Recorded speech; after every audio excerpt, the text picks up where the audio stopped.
Hello everybody, welcome to Everest Coaching Institute. Today we will discuss class 12th economics जो हमारी series चल रही है बैलेंस ऑफ पेमेंट्स की, उसी को आज हम आगे कंटिन्यू करते हैं। तो चलो शुरू करते हैं। Now we will discuss significance of balance of payment accounts. Balance of payment accounts हमने डिटेल में डिस्कस कर लिए, equilibrium, disequilibrium, autonomous items, accommodating item सब हमने डिटेल में डिस्कस कर लिए हैं।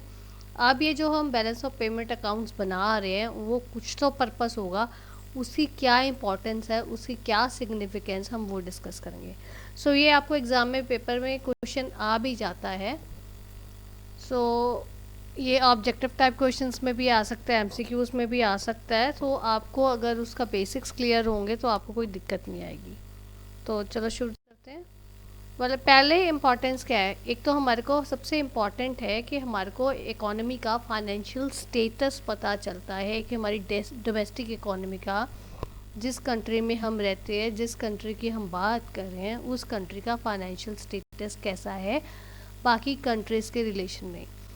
वर्ल्ड में कितनी सारी कंट्रीज़ हमारी कंट्री को लेके और जो कंट्रीज़ हैं इकोनॉमी में वर्ल्ड में, उन सारी कंट्रीज़ के साथ हमारी फाइनेंशियल स्टेटस कैसा है, हमारी कंट्री की साउंडनेस कितनी ज़्यादा है और कितनी हमारी इकोनॉमी जो है वो ग्रो कर रही है, वो हमें पता चलता है। जो हम बैलेंस ऑफ पेमेंट अकाउंट्स बनाते हैं उनसे हमें पता चलता है कि हमारी फॉरेन डिपेंडेंस कितनी है लोन्स के ऊपर, मनी के ऊपर फॉरेन डिपेंडेंस, ताकि हम अपनी इकोनॉमी में काम अच्छा कर सकें, ग्रो कर सकें, और कितनी हमारी डोमेस्टिक डिपेंडेंस है। ये financial health, financial status economy का हमें पता चलता है। अगर हमारी इनफ्लो फॉरेन एक्सचेंज की ज़्यादा होगी तो obviously we depend more on the foreign countries, on the rest of the world for the improvement or for the growth of our domestic economy। ठीक है।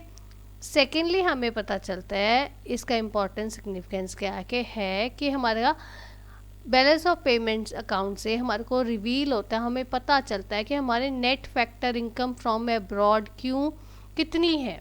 अब देखो, जब आप नेशनल इनकम कैलकुलेट करते हो तो आपको पता है net factor income from abroad it forms a very important component, बहुत इंपॉर्टेंट कंपोनेंट है हमारी डोमेस्टिक इनकम के बीच में। जब हम इस कंपोनेंट को, net factor income from abroad को ऐड करते हैं, then we get the national income, तभी निकलती है ना हमारी नेशनल इनकम।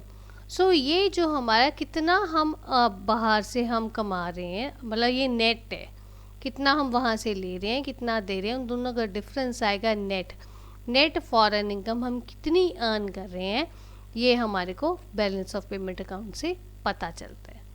ठीक है। नेक्स्ट है हमारे को एक्सपोर्ट माइनस इम्पोर्ट पता चलता है, that is X minus M. अब ये देखो, एक्सपोर्ट माइनस इम्पोर्ट जो है ये बहुत इम्पॉर्टेंट कंपोनेंट है एग्रीगेट डिमांड का। अब देखो, अगर हमारी एक्सपोर्ट्स ज़्यादा होंगी और हमारी इंपोर्ट्स कम होगी, it means we are depending less on the foreign goods and services and we are depending more on the indigenous goods जो हमारी इकोनॉमी में बन रहे हैं, गुड्स एंड सर्विसेज, हम उनके ऊपर डिपेंड हो रहे हैं, हम बाहर की गुड्स एंड सर्विसेज के ऊपर डिपेंड नहीं कर रहे हैं। इसीलिए हमारी इंपोर्ट्स ज़्यादा कम है और एक्सपोर्ट्स ज़्यादा है, और फॉरेन कंट्रीज़ में हमारी चीज़ों की डिमांड बहुत ज़्यादा है। ऑब्वियसली अगर आपकी एक्सपोर्ट्स माइनस इंपोर्ट्स ज़्यादा होगी, जितनी ज़्यादा आपकी एक्सपोर्ट्स होगी उतनी ज़्यादा आपकी इकोनॉमी में आउटपुट ज़्यादा होगी।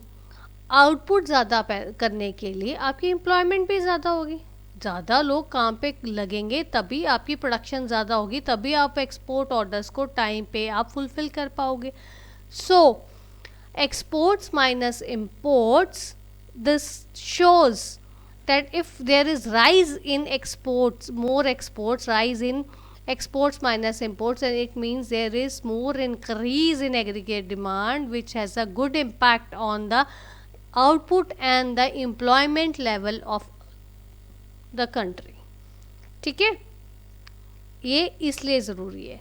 नेक्स्ट सिग्निफिकेंस कौन सा आता है हमारा, मार्केट पोटेंशियल। मार्केट पोटेंशियल में हमारा क्या आता है, मार्केट पोटेंशियल इससे बैलेंस ऑफ पेमेंट अकाउंट से हमारे को पता चलता है हमारी मार्केट, हमारी जो डोमेस्टिक इकोनॉमी की मार्केट है उसकी क्या कितनी मतलब उसकी पोटेंशियल, उसकी कितनी आपकी ज़रूरत है, कितनी मार्केट आपकी एक्सपांड हो सकती है। सो ये आपका रिफ्लेक्ट होता है फॉरेन इन्वेस्टमेंट से। अगर आपकी ज़्यादा इन्वेस्टमेंट, फॉरेन इन्वेस्टमेंट आपकी डोमेस्टिक इकोनॉमी में हो रही है तो इट मीन्स आपकी मार्केट का साइज़ बड़ा होगा। जब वो ज़्यादा इन्वेस्ट फॉरेन कंट्रीज़ हमारी कंट्री में इन्वेस्ट तभी करेंगे अगर हमारी यहाँ की मार्केट ज़्यादा, उनको अगर उनको कुछ प्रॉफिट लगता है, उनको फ़ायदा लगता है कि यहाँ पे इन्वेस्ट करो क्योंकि यहाँ पे लोग ये चीज़ें ज़्यादा खरीदेंगे। सो मार्केट पोटेंशियल पता चलता है। And last comes monetary and fiscal policies. Monetary and fiscal policies जो बैलेंस ऑफ पेमेंट की परफॉर्मेंस है वो उसमें डायरेक्ट इम्पैक्ट पड़ता है जो हमारी इकोनॉमी की मॉनेटरी फिस्कल पॉलिसीज़ है उसके ऊपर। देखो जब हमारी इकोनॉमी में ज़्यादा हमारा फॉरेन एक्सचेंज का फ़्लो हो रहा है बाहर फॉरेन कंट्री से, मींस हमारा इनफ्लो ज़्यादा हो रहा है, उस केस में क्या होगा, हमारी मतलब इकोनॉमी में जब फॉरेन करेंसी ज़्यादा है तो डोमेस्टिक करेंसी कम है। डोमेस्टिक करेंसी जब कम होगी तो वो हमारी इकोनॉमी में प्रेशर बनेगा कि उसकी डिमांड का, डोमेस्टिक करेंसी का की डिमांड का। इसके कारण आरबीआई को अपनी मॉनेटरी और फिस्कल पॉलिसीज़ जो हैं जो वो बनाती हैं उनको अकॉर्डिंगली बनाना पड़ेगा सो डैट हमारी फॉरेन करेंसी का भी इतना इन्फ्लो ना हो और हमारी जो डोमेस्टिक करेंसी है वो भी हमारी इकोनॉमी में रहे। ठीक है, इन चीज़ों को ध्यान में रखते हुए हमारी जो बैलेंस ऑफ पेमेंट है ये इसके इम्पैक्ट है, ये सारा सीधा इम्पोर्टेंस है जिससे हमारे को ये सारी चीज़ों को कंट्रोल में करने को, देखने के लिए, पता करने के लिए आरबीआई के पॉलिसीज़ फॉर्मुलेट करने में वो काफ़ी हेल्प करती है।